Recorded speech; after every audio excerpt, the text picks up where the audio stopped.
I'm Craig Sommers, naturopath and nutritionist. Our topic, pomegranates.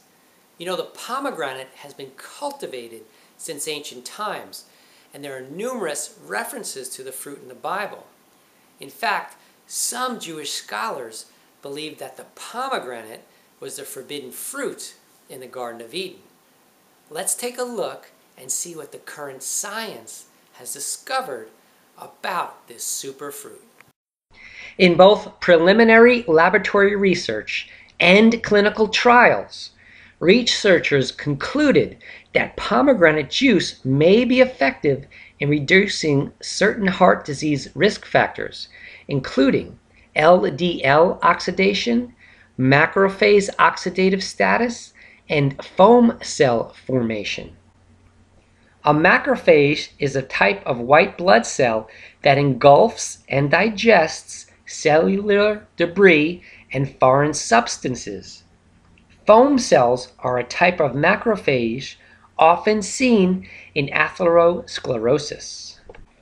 In mice, oxidation of LDL by peritoneal macrophages was reduced by up to 90% after pomegranate juice consumption.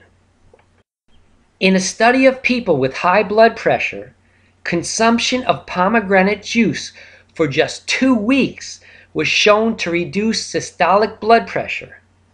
The juice was found to work by inhibiting angiotensin-converting enzymes in the same manner that ACE-inhibiting high blood pressure drugs work. According to some research, pomegranate juice may inhibit viral infections. Pomegranates have even been shown to benefit our teeth. The extract of these superfruits have been shown to have antibacterial effects against dental plaque. Don't just eat the juicy fruit off those little pomegranate seeds and spit out the seed in the center. Research has discovered that those little seeds contain numerous beneficial micronutrients.